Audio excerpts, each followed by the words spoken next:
It's a mistake we've all either made or watched others fall into, jumping into someone new right after being left. The world calls it moving on, bouncing back, keeping it casual. But call it what it is, numbing. It's not healing. It's not progress. It's a distraction that looks like action. You think a new body will erase the memory of the last one. You think a new voice, a new touch, a new smile can drown out the echo of someone who chose to disappear. But what really happens? You wake up, and the ache is still there. The name still lingers. The wound still bleeds, just now under the surface of someone else's skin. Why do we do this? Why do we treat people like placebos, like painkillers, like temporary comfort zones? Because we're scared of sitting still. Scared of silence. Scared of seeing ourselves without the distraction of being seen. But Stoicism teaches us to sit in the discomfort. To not run from it. To let it teach us, refine us, shape us. Because only when you stop filling the void with noise do you start hearing your truth. And that truth is often this: you didn't need someone new. You needed to finally return to yourself. What you're really trying to replace isn't them. It's the feeling you had when they made you feel seen, heard, chosen. But here's the truth most never say out loud: if you need another person to feel whole, then you were never whole to begin with. The illusion of completeness in another is a trap. It makes your peace conditional. It makes your identity fragile. And worst of all, it delays the real work, the work of building a self that doesn't need to be chosen to feel valuable. Let's go deeper. When you jump into a rebound, what you're really doing is outsourcing your self-worth. You're hoping someone new will prove that you're still attractive, still wanted, still lovable. But what happens when they lose interest? What happens when their attention fades too? You fall apart again. Not because you loved them, but because you were using them as a mirror, and the second that mirror cracked, your reflection disappeared. That's not connection. That's dependence. And in Stoic relationships, dependence is the enemy of peace. Rebounding doesn't reset the story, it repeats it. And often with a louder consequence. Because now you're not just grieving one disconnection, you're stacking another on top of it. More confusion. More unmet expectations. More guilt, more emotional clutter. And all of it pushes you further from the root issue. You never faced the silence. You never honored the stillness. You never took the time to ask, who am I when no one's looking? So let's stop the cycle. Let's strip it back. What would it look like if, instead of chasing connection, you chased clarity? What would change if you took all the energy you give to being wanted and redirected it into becoming someone you're proud to wake up as? Because here's the key: real healing isn't loud. It's not fast. It's not sexy. It's slow, quiet, grounded. It happens in early mornings. In long walks. In deep breaths. In journaling the parts of your story that still make your voice shake. You'll know you're healing when the silence no longer terrifies you. When you no longer need someone else to sit beside you to feel valid. When your routine becomes your safety. When your focus becomes your affection. And when your peace becomes non-negotiable. That's what happens when you choose solitude over substitution. That's what builds real resilience. And yes, it's hard. There's no dopamine hit in waking up alone. No instant high from checking your phone and seeing no new notifications.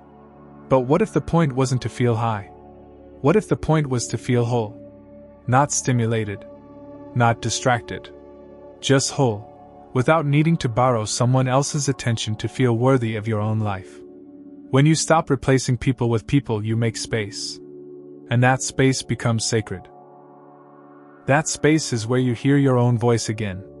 Where you realize that love was never supposed to come from someone else, it was supposed to echo from the inside out. And until you find that echo, no relationship will ever satisfy you. Because it will always be a mask for what you haven't resolved internally. And here's the real breakthrough. When you stop looking for someone to complete you, you start attracting people who complement you.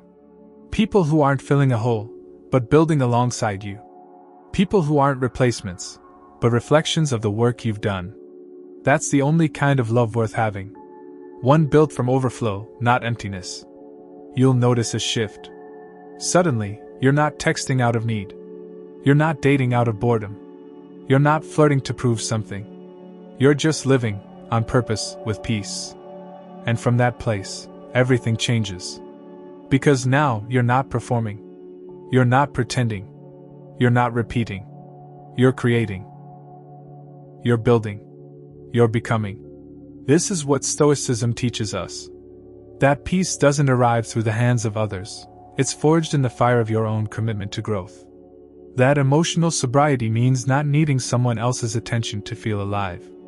And that love, real love, starts the moment you stop begging for it and start embodying it.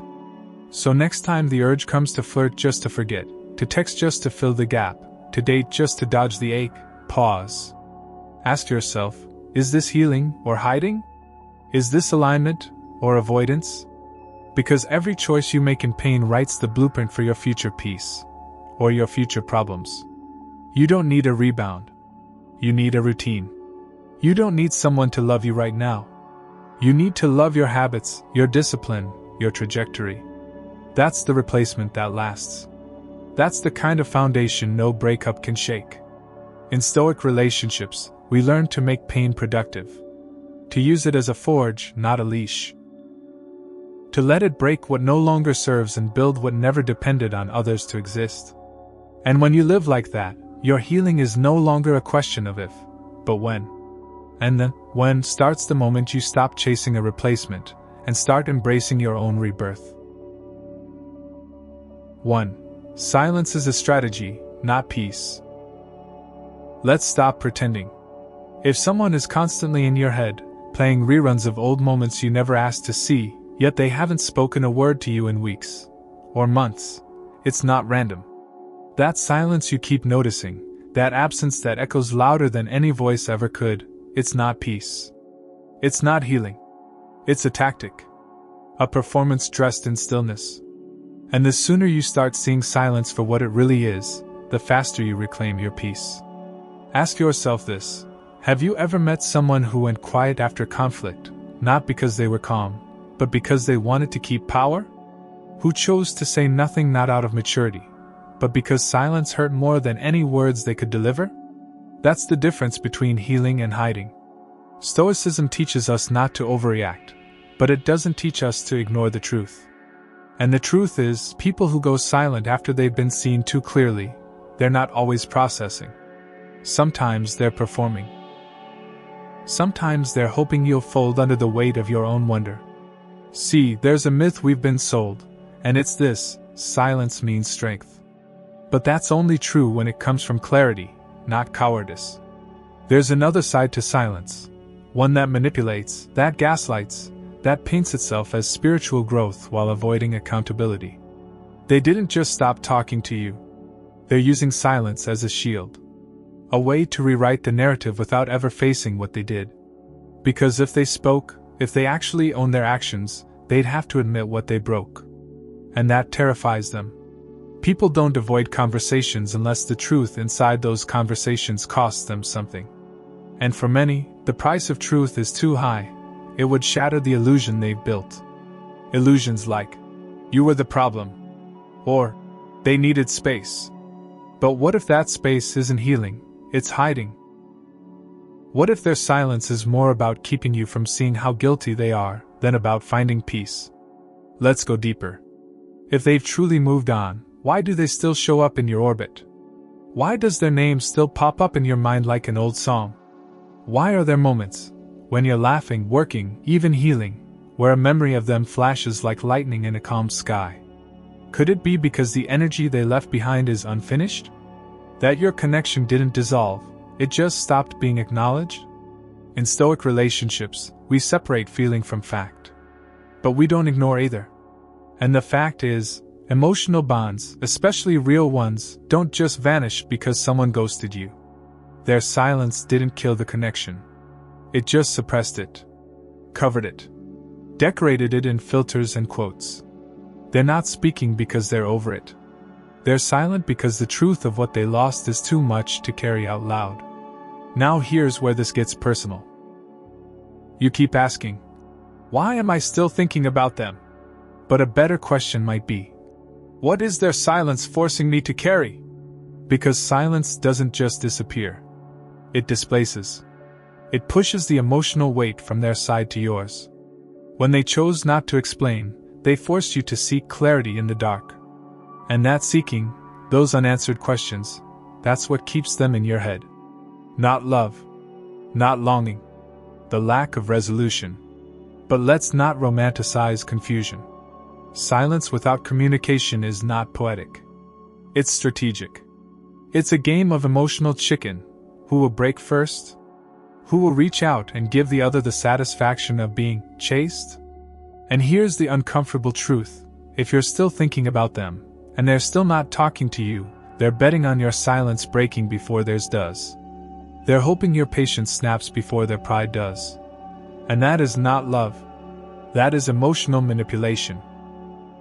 Let's not ignore the Stoic wisdom here. True peace does not perform. It does not hide. It does not manipulate through absence. True peace faces. It speaks honestly. It doesn't vanish just to see if it'll be missed. In Stoicism, we call this apatheia, not detachment from emotion, but freedom from being ruled by emotional games. And that's what you need to remember. You are not here to decode someone's absence. You are here to return to your own clarity. So when they stay silent, don't ask what you did. Ask what they feared. Because their silence often reveals more about their inner conflict than your worth. And let's be honest, what could be more terrifying for someone full of pride than facing the one person who saw them fully and still chose to stay? You didn't just love them. You accepted them. And that's exactly why they left. Not because it wasn't real, but because it was too real. Too raw. Too reflective. Think about this. Who do we run from most? People who expose us. Not in a cruel way, but in a way that makes us see ourselves clearer than we want to. You saw past their performance. Past their charm. Past the stories they told themselves about who they are. You saw the fear. The fragility. The wounds. And instead of rising to meet your insight, your loyalty, your stillness, they ran. Into noise. Into distractions. Into the arms of people who don't see them like you did. And now you're left with the ghost of what was. The echo of what could have been.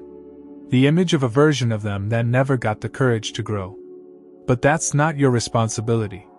In Stoic relationships, your duty is not to save people from themselves. It's to stand in your own truth. To be grounded in your value even when others walk away from it. So if they're still in your head but not in your life, here's what that means. Their silence is not absence. It's unresolved energy. It's truth unspoken. It's an apology unsaid. And it's proof that they couldn't meet you at the level of honesty you lived at. You're not broken because you're remembering them. You're not weak because you're still healing. You're real. You're awake. And that means your silence now is not weakness, it's strength. It's refusal to engage in a game that only benefits their ego. It's the quiet refusal to explain your worth ever again to someone who already showed they didn't know how to hold it. You want clarity? Here it is. They're not talking to you because silence gives them power. But it only works if you keep wondering. So stop wondering.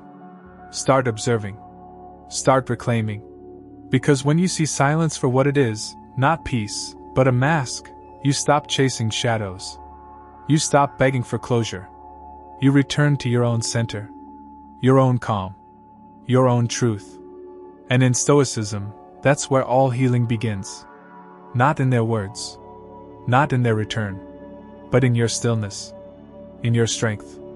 In your silence. Not as surrender, but as sovereignty. 2. Your presence left a mark. There's something no one talks about after a breakup, especially when you've been ghosted, left in silence, or slowly erased without explanation. And it's this: the mark you left behind doesn't disappear just because they're quiet. The truth is, when someone experiences real love, when someone gets close enough to your inner calm, to your honesty, to your presence, they don't forget it. Not in silence. Not in noise. Not even when they're laughing in someone else's arms. You left a mark. And they feel it. But here's the catch: they won't admit that to you. They might not even admit it to themselves. Because to admit your impact is to confront their loss. To say, "I still feel her," is to say, "I ruined something rare." And when someone doesn't have the emotional maturity to face that kind of truth, they opt for performance. They choose distraction. They choose the easy route, the one where they pretend nothing happened, even when everything changed. But you remember? And that remembering makes you question. If I mattered that much, why did they go? So let's turn that question around. If you didn't matter, why do they still show signs of you lingering in their life? Maybe they haven't reached out, but have they really let go? Or are they just performing a version of detachment that feels safer than vulnerability? Because people can fake a lot. They can post happiness. They can mimic peace. But you can't fake the energy someone leaves behind. And if you've been real, if your love wasn't just emotional but spiritual, anchoring, steady, seen, then that energy echoes. Even in silence. Think of it this way: energy doesn't die. It transfers. It lingers. Especially when it came from a place of authenticity. And Stoicism reminds us, authenticity is rare in a world driven by ego and reaction. Most people aren't used to presence. They're used to attention. Most people aren't used to love that listens. They're used to noise that validates. So when you gave them space, stillness, loyalty, they felt something they may have never felt before. And that's precisely what scared them. Not because it was wrong, but because it was real. Now, let's be honest. They didn't lose you by accident. They didn't fade away because you were unmemorable. They walked out because they couldn't carry the weight of being seen so clearly. You were the mirror they couldn't lie to. You reflected back not just their beauty, but their wounds. You made them feel safe enough to be vulnerable, but instead of stepping into that opportunity, they retreated. They left. Not because your presence wasn't powerful, but because it was. That's the paradox. And what are they doing now? Trying to recreate the feeling. Trying to replace what they weren't ready for. But let's be real, replacements don't work when the original connection came from the soul. They can find another body, another smile, another moment of validation, but they can't replicate your energy. Because you were more than just a presence. You were presence. You were stillness in a chaotic world. You were loyalty in a culture that values convenience. You were the calm they didn't know they needed until it was gone. So no, they don't forget you. They remember you when the noise dies down. They feel you in the quiet moments. They scroll through distractions, trying to drown the echo of you. But echoes don't fade just because someone pretends not to hear them. And your presence? That was loud in the most sacred way. That wasn't performance. That was real. And Stoicism teaches us this: what is real will always outlast what is performed. Truth echoes longer than fiction. But maybe you're still wondering. If they remember me, if I left a mark, why don't they say something? Because memory and maturity don't always walk hand in hand. Some people feel everything but still lack the courage to act on it. They remember you, but they also remember what they couldn't give. They fear what reaching out would require: humility, responsibility, ownership. And many people would rather stay silent forever than confront the damage they caused. And that's the sad part. They don't reach out not because you didn't matter, but because you mattered so much that facing you would break the illusion they've built. The illusion that they were right to leave. The illusion that they didn't mess it up. The illusion that they've found peace. But peace that requires silence to survive isn't peace. It's denial. And Stoicism doesn't honor denial. It honors truth. Even when it hurts. So what do you do with that? You stop shrinking your story to fit someone else's silence. You stop measuring your impact by their inability to speak. You begin to see that your power never depended on their words, but on your energy. And your energy? It's irreplaceable. Not because you're trying to be special, but because you were simply being real. And real isn't common. Especially in love. Especially in a world addicted to surface-level connection. They can mimic what you gave, but they can't recreate how you made them feel. They can repost quotes about healing, but they can't manufacture the feeling of being truly seen. And that's what they miss. Not the routine. Not the conversations. But the emotional safety. The soul-level recognition. The unspoken understanding. That's what makes you unforgettable. Not just to them, but to anyone lucky enough to meet the version of you that loves without holding back. So if they're quiet now, it's not because you're forgettable. It's because your presence is unforgettable. So much so, they don't know how to approach it without unraveling. You are not an echo. You are the origin. You are not a passing thought. You are the standard. And the next time you find yourself wondering if they still think of you, flip the script. Of course they do. But your job is no longer to wait for their recognition. Your job is to recognize yourself. And if that stillness feels lonely at times, remember this: Stoic relationships don't chase noise. They cultivate clarity. They don't need constant reassurance. They build calm. And the version of you that's learning to sit with your own energy, that's the version that's becoming magnetic. Not loud. Not flashy. But grounded. Present. Real. And the more grounded you become, the more that old connection starts to look like chaos you've outgrown. So don't interrupt your silence to ask if they miss you. They do. They just don't have the courage to say it. And you? You're done performing. You're done proving. You're done waiting. You're simply becoming. And what you're becoming, that's what haunts them. Not your texts. Not your voice. Your absence. Your glow. Your calm. Now if you've felt even one line of this deep in your chest, if you've seen yourself in these words, don't scroll past like it didn't speak to you. Let's make this real. Like this video and comment, number 1, if this hit home. And if you want more content that speaks to the fire, the silence, and the strength within you, subscribe to the channel. This is just getting started. Let's rise. 3. They're not reaching out because they're waiting for you to. Let's lay this bare. When someone walks away without closure, disappears without an explanation, and lets silence grow like ivy between you, don't be fooled into thinking they're at peace. Often, the silence isn't peace. It's a waiting game. It's manipulation cloaked in stillness. They're not reaching out because they're betting on one thing, that you will. They're hoping your need for clarity will outweigh your pride. That your loneliness will silence your strength. That your compassion will be greater than their guilt. It's a gamble. They're playing the long game, not because they're wise, but because they're afraid. They hope you'll be the one to break. And it's not just about missing you. It's about control. The moment you reach out, the script flips. You go from being the one who was hurt to the one who is now seeking. And in that moment, they get to feel wanted without having to take responsibility. That's the ugly side of silence. The one most people don't admit. The one Stoicism helps us see with sharp clarity. Silence can be a weapon in the hands of someone too afraid to use their words. Ask yourself this: how many times have you hovered over your phone, wondering if today should be the day you send that message? Not to plead. Not to beg. Just to open the door. To check if there's still something real behind the wall they built. But that hesitation you feel? That's your wisdom trying to speak louder than your emotion. That's your deeper self, the one grounded in reason, not reactivity, reminding you, if they wanted to speak, they would. If they wanted to repair the connection, silence wouldn't be their method.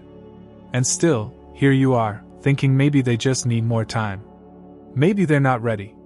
But here's the problem with that idea: it puts the burden on you to stay ready forever. It asks you to wait indefinitely while they take their time deciding whether or not your heart is worth showing up for. Stoicism doesn't support that kind of emotional imbalance. We do not wait at the doors of people who locked us out. We do not sacrifice our peace for the possibility of someone else's comfort. Waiting becomes a prison when you've handed the key to someone else.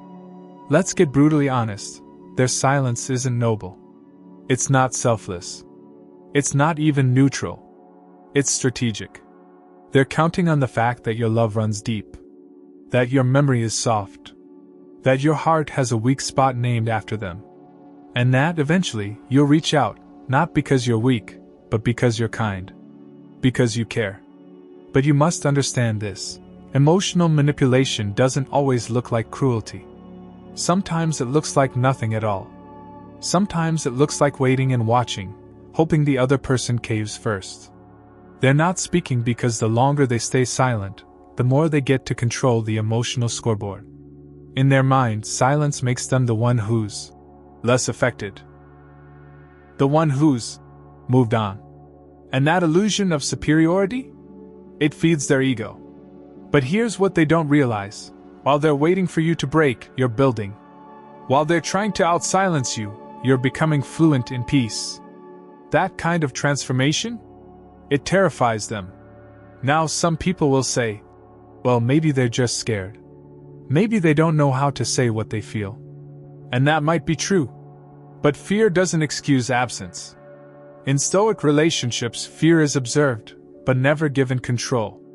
You can understand someone's fear without letting it dominate your life.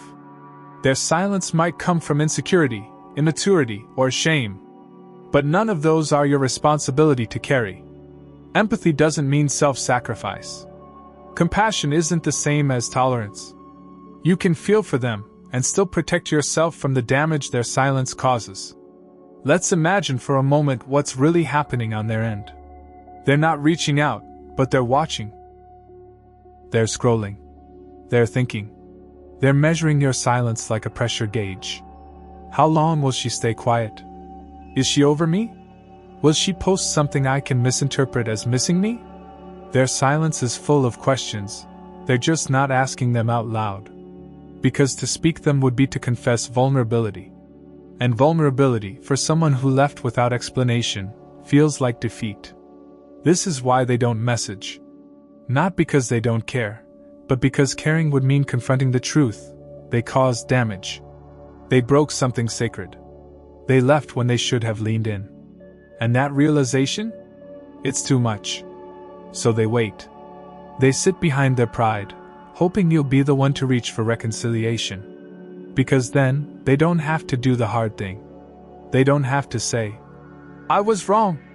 They just get to respond, re-enter, resume, without the cost of accountability. But you, if you're reading this, you're the one carrying the emotional labor. You're the one wondering, decoding, overthinking. And that has to stop. In Stoicism, we learn to let go of what we cannot control. And what you cannot control is their willingness to speak. What you can control is your response to the silence. Will you let it shrink you? Will you let it convince you that your worth is negotiable? Or will you rise? Your silence isn't weakness. It's wisdom. It's restraint. It's your way of saying, I will not explain myself to someone who already chose not to understand me. Your silence is sacred because it protects your dignity. It refuses to dance to the rhythm of manipulation. And that's what makes it powerful. That's what makes it healing. You are not here to chase ghosts. You are not here to rehearse conversations that should have happened but didn't. You are here to reclaim your energy and move with intention. And when you do, they feel it. Even if they don't admit it. Even if they never say a word. Because people can feel when your energy shifts. They can feel when you stop reaching, when you stop waiting, when you stop hoping. That silence they once used as power? It starts to echo back at them. Louder. Emptier. And suddenly, the game they were playing doesn't feel like control anymore. It feels like loneliness. And that loneliness? That's not your burden to fix. That's the natural consequence of walking away from something real and expecting it to be there when you come back. You don't owe them a response. Not even when they finally do message. Because by then, it's no longer about whether they come back. It's about who you've become in their absence. And here's the truth. By the time they gather the courage to speak, they may find that the version of you who once waited is no longer available. That version grew. That version healed. That version realized silence can be a gift, not because it brings them back, but because it brings you back to yourself. 4. Stillness is power, not sadness. Stillness is one of the most misunderstood states in human emotion. Too often, people see stillness and assume sadness. They mistake your quiet for pain, your silence for confusion, your lack of reaction for defeat. But what they fail to realize is that stillness, when rooted in awareness, is the highest form of power. When someone doesn't rattle you, when they don't get access to your emotions, when they stop hearing from you entirely, that's not silence. That's sovereignty. That's you choosing yourself over chaos. But let's be honest. At first, the stillness doesn't feel powerful. It feels like a void. It feels like you've lost something. You look at your phone, there's no notification. You wake up and there's no message to greet the day.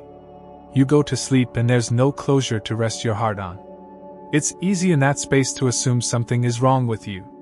It's easy to assume the silence means you're being forgotten. But here's the Stoic truth: what you feel isn't emptiness. It's space. And space is where growth begins. You see, real power isn't loud. It doesn't scream. It doesn't perform. Real power whispers. It hums beneath your skin. It radiates from your gaze. It's the kind of presence that doesn't need an audience. And that's exactly why they don't know what to do with you now. They used to know you through your reactions, your responses, your efforts, your emotional availability. But now, you've gone still. And that stillness is disorienting. It's not what they expected. They thought the silence would break you. But instead, it's building you. When someone expects your breakdown and gets your breakthrough instead, they panic. When someone expects you to text, to explain, to chase, and you don't, that calm becomes thunder. And in Stoicism, we learn that the most powerful response is no response. Not out of indifference, but out of understanding. You no longer need to prove anything. You no longer need to decode mixed signals. You're past the stage of begging to be seen. Because you've started to see yourself. And that sight? That's what changes everything. Think about it. How many times did you overextend yourself emotionally just to be acknowledged? How many paragraphs did you send trying to fix what they kept breaking? How many nights did you rewrite your truth just to make them feel more comfortable in their illusion? That version of you, the one that was always available, always explaining, always hoping, that version was performing. Not because you were fake, but because you were afraid. Afraid of being alone. Afraid of being misunderstood. Afraid of being forgotten. But now, you've entered the stillness. You've stopped explaining. You've stopped reacting. You've stopped offering your energy to someone who treated your presence like a given. And that, my friend, is where the shift happens. That's when Stoicism becomes more than a philosophy. It becomes a way of being. A code of strength. A standard of self-respect. Because Stoic relationships don't require noise to be real. They require clarity. They require consistency. They require truth. And if someone couldn't meet you in those things, your silence isn't punishment, it's protection. Stillness is what happens when you stop auditioning for someone's attention. When you stop rehearsing your worth. When you stop trying to be enough for someone who was never ready to see you. You're not waiting. You're not watching. You're living. Quietly. Steadily. And in that stillness, something wild begins to happen. You start to attract peace. You start to feel whole. You start to realize that you don't miss them. You miss the version of you who was open, soft, unguarded. And guess what? That version isn't gone. She's evolving. This is what they didn't expect. They didn't expect your stillness to glow.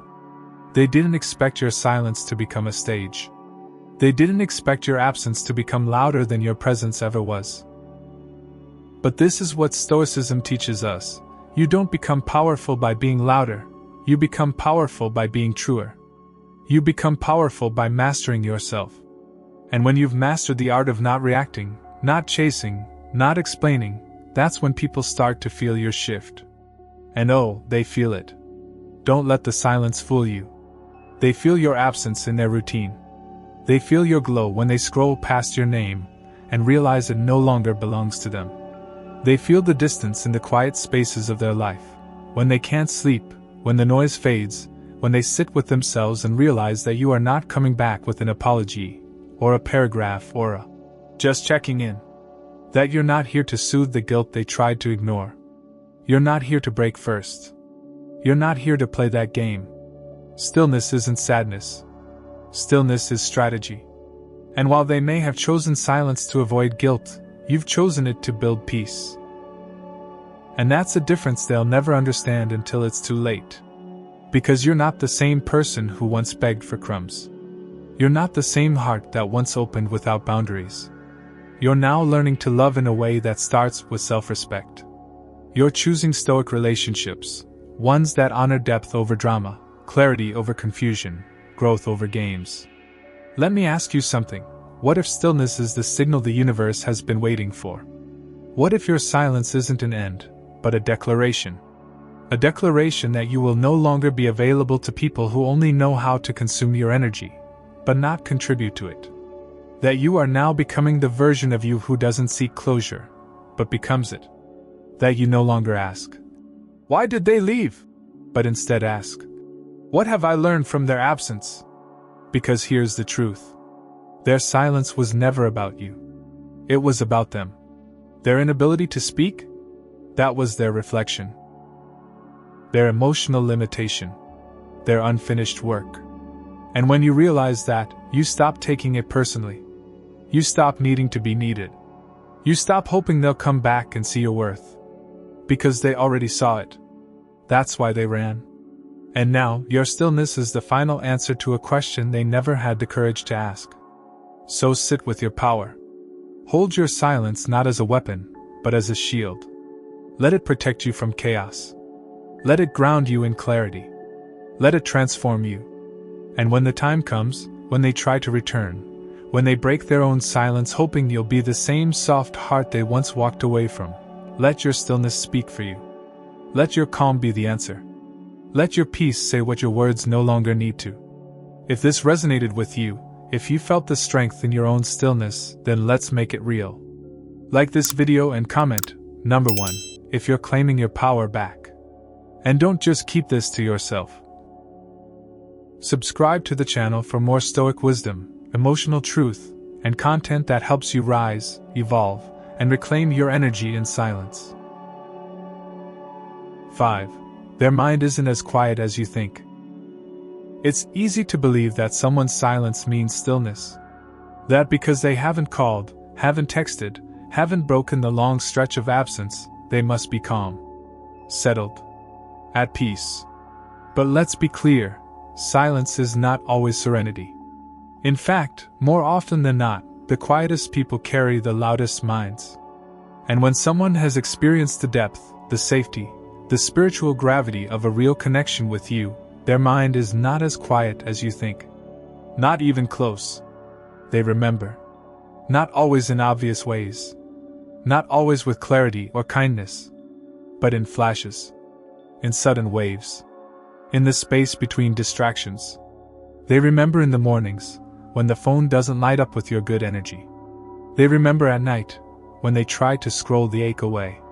They remember when something familiar shows up, a scent, a sound, a memory, and it knocks the breath from their lungs for reasons they can't explain. And in those moments, their mind fills with all the things they never said, all the things they couldn't carry, and all the weight of what they left behind. You think they're fine because they're not talking. But Stoicism teaches us not to equate appearance with reality. Just because someone seems calm doesn't mean they are. Calm is an internal discipline, not an external pose. And when someone walks away from a connection that was real, that was honest, that held them with grace and clarity, they don't just forget that.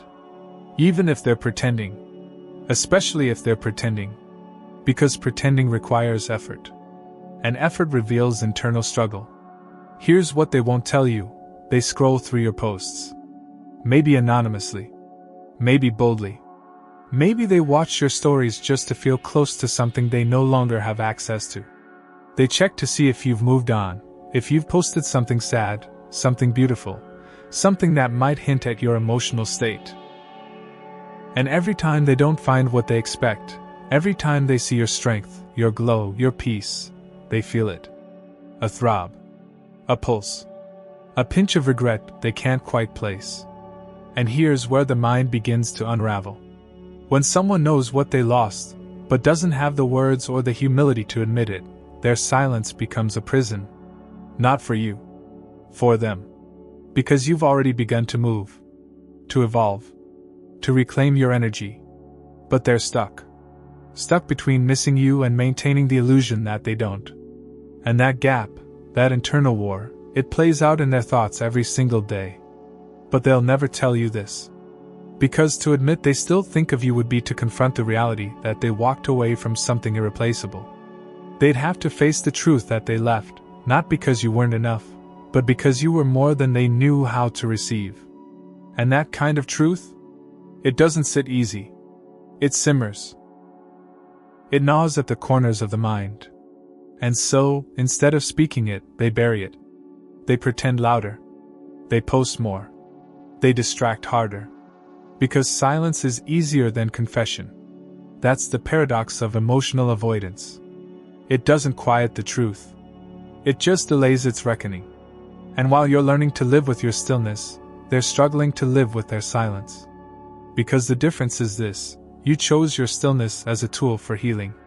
They're using silence as a wall against reality. And walls don't protect forever. Eventually, they crumble. Let's not forget, real connection doesn't just disappear. It doesn't dissolve because someone stops replying. If it was real, if it reached the soul, if it awakened something inside them, then it doesn't matter how well they play the role of unbothered. The energy remains. It lingers. It reverberates. Especially in Stoic relationships, where presence is sacred, and detachment is a choice, not a wound. You didn't flood them with chaos. You gave them calm. You gave them space to be seen. And now that space is empty. And they feel it. They might not say your name, but they think it. In the silence between conversations. In the pauses between people. In the mirror. And what they see there, it haunts them. Not because you did something wrong, but because you did everything right. You loved without conditions. You stayed through confusion. You listened when no one else would. And instead of rising to meet your energy, they ran. Now they sit in their silence, hoping you'll break yours first. But you won't. Not because you don't care, but because you finally do. About yourself. About your boundaries. About the emotional labor you once carried for two. And while they perform peace, your silence is doing something different. It's evolving you. It's maturing you. It's refining your standards. It's anchoring you in a version of yourself that no longer needs to be chosen to feel whole. And that version? That version is what keeps them awake. Not always at night, but in still moments. When the music fades. When the noise dies. When the party ends. When they look around and realize that the connection they faked losing never really left, it just turned silent. And they know, deep down, that they're not ready to face what that silence actually says. That it speaks volumes. That it holds a mirror. That it reflects all the things they never had the courage to give you. This is why Stoicism is so powerful. It doesn't ask us to suppress our feelings. It asks us to master them, to observe them without judgment, to find power in our restraint, to let silence speak where words no longer serve. And when you live that truth, not as a performance, but as a way of being, you become unshakable. You become magnetic. Not because you're loud, but because your energy is rooted in calm, in clarity, in sovereignty. And here's the part that hits hardest. They still think your silence is temporary. They still think you're pausing, not parting. They believe that one day, you'll come back. That you'll check in. That you'll soften. But what they don't realize is that your silence is not a strategy. It's a boundary. It's a new chapter. It's the evolution of someone who no longer performs for people who couldn't hold their truth. So no, their mind isn't quiet. It's full. It's loud. It's unsettled. And that dissonance? That's the sound of a person trying to outrun their own regret. And while they try to quiet it with distractions, with performances, With distance, your calm becomes the storm. The one they never prepared for. The one they can't survive. 6. You were the truth they couldn't handle. Let's be clear. People don't walk away from something real because it wasn't good enough. They walk away because they weren't ready to face what it required of them. And that's exactly what happened here. You didn't scare them with drama. You didn't push them away with intensity. You revealed them. You offered a mirror that showed their raw self, and they flinched. Not because you were wrong, but because you were right. You were the truth they couldn't handle. You stood there, not begging, not manipulating, but offering consistency, loyalty, clarity. You were calm in a world that thrives on chaos. You brought light into corners they'd spent years covering up. And while part of them was drawn to that light, desperate for it, even, the other part wasn't ready. They didn't know how to receive what they had always claimed they were looking for. They said they wanted real, but real came with reflection, with accountability, with emotional honesty. And when faced with that, they chose the easier route: silence, avoidance, performance. Here's the thing about people who aren't ready: they love the feeling of being seen, but hate the responsibility that comes with being understood. You understood them too deeply. You didn't just listen to their words. You read between the pauses. You felt the shifts in their energy. You knew when their silence was fear and when their anger was actually pain. You loved them in a way that asked them to step up, not because you demanded it, but because your presence naturally required it. And that's what made them run. They didn't run from you. They ran from the version of themselves they saw reflected in your eyes. The version that was still wounded, still hiding, still unsure. Because being with you didn't just feel good, it felt like growth. And growth? That scares people more than rejection ever could. It demands change. It demands work. It demands truth. And truth, when you've spent your life performing, feels like exposure. You didn't expose them. You revealed them. And that's the most intimate, most terrifying thing anyone can do. Because once you've been seen at that level, you can't go back to surface level living. But instead of rising, they retreated. They slipped into silence not because they didn't care, but because caring required confession. And confession required them to admit, I wasn't ready for someone like you. And now they pretend. They post. They smile. They move on, publicly, loudly, convincingly. But here's what they'll never say out loud. They didn't leave because you were too much. They left because you were too accurate. Because every moment with you peeled back a layer of armor they weren't ready to remove. Because every soft glance, every steady word, every loyal action forced them to confront parts of themselves they'd buried.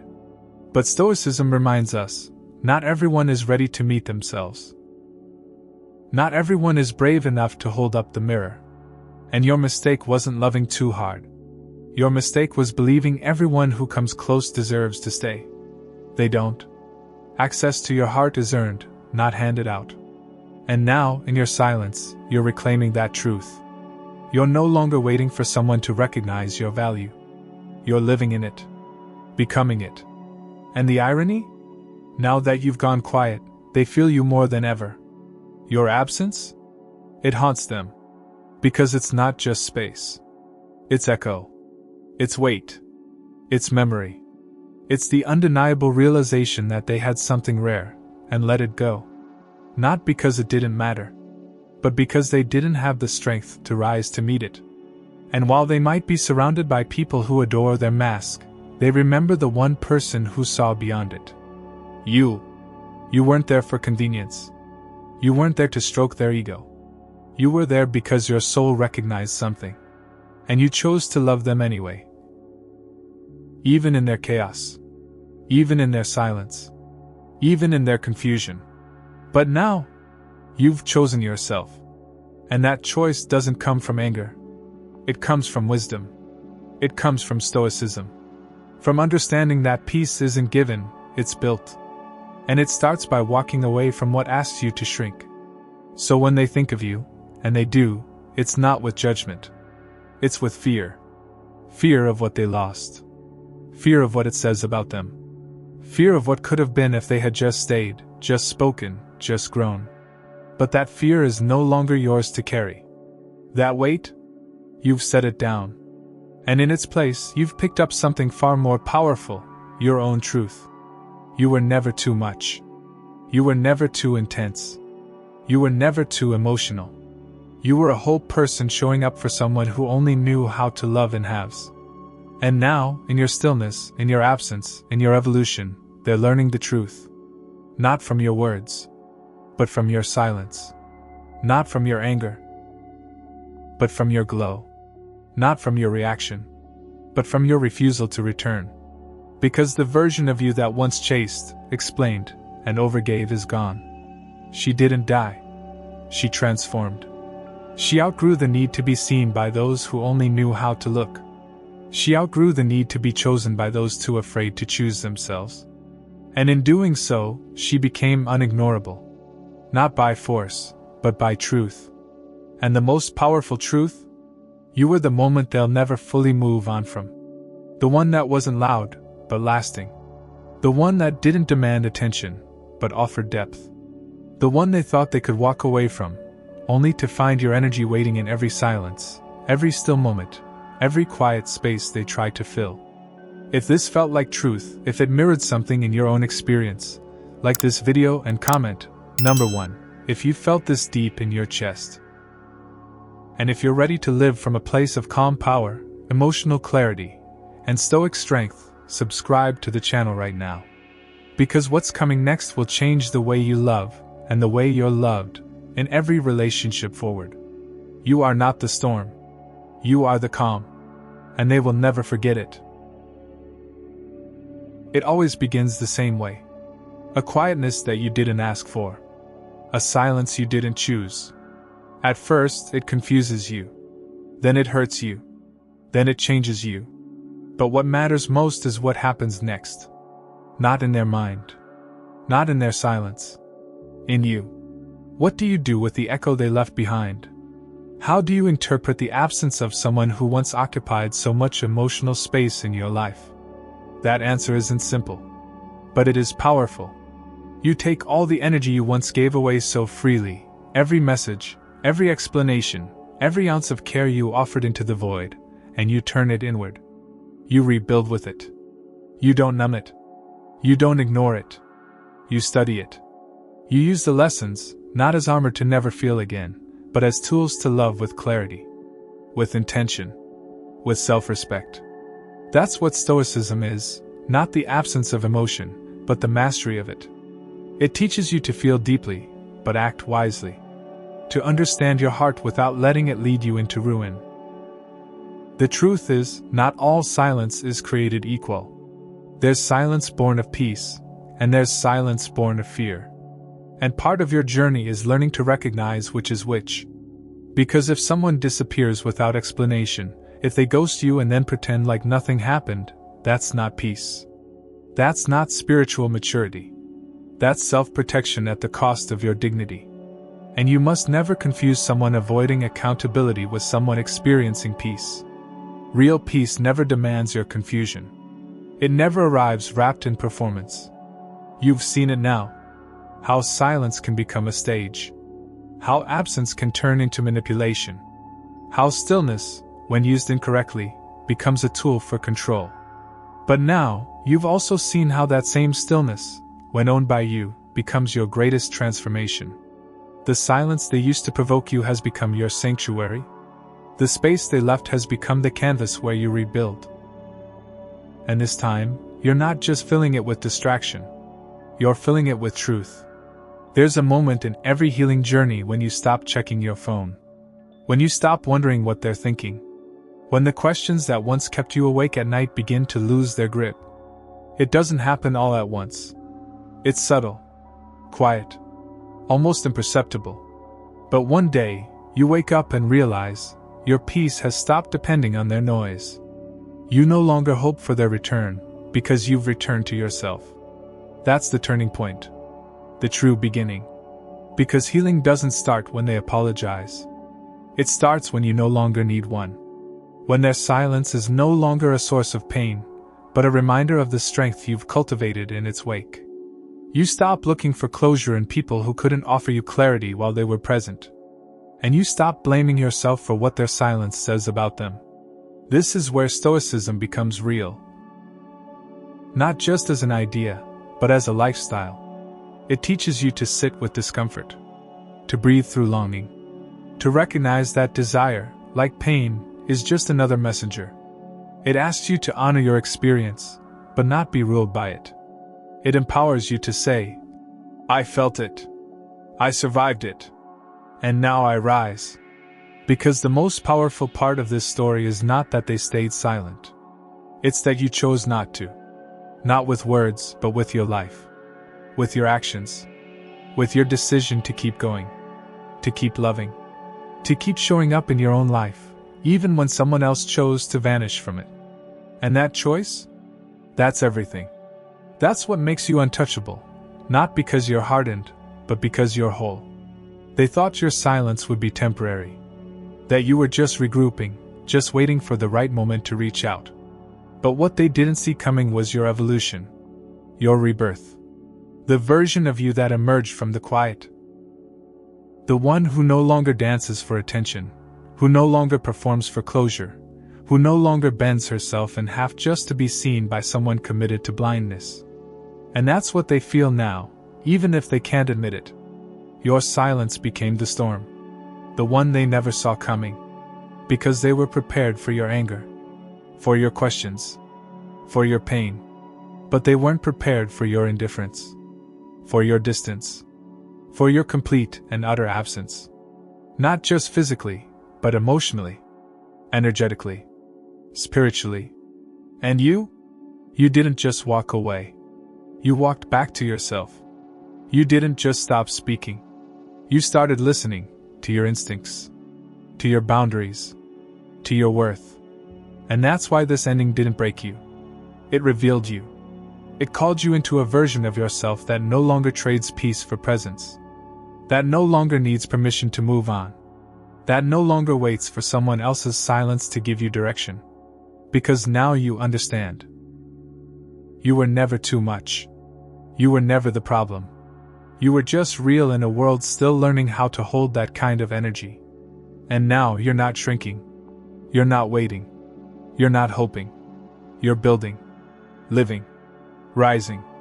And if they ever circle back, if they ever decide to reach out, to return, to finally say the words they were too afraid to speak, understand this. Their apology is not your reward. Their realization is not your validation. Your growth happened without them.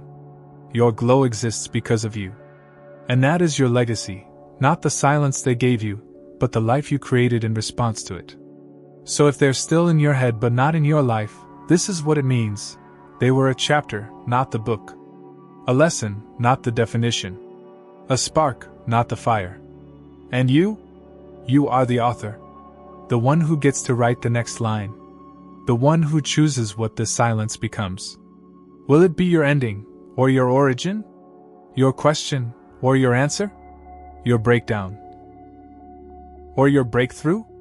That, my friend, is your decision to make. And based on how far you've come, I think you already know the answer. Keep going. You are your peace. You are your power. You are the calm they couldn't comprehend. And the storm they'll never forget.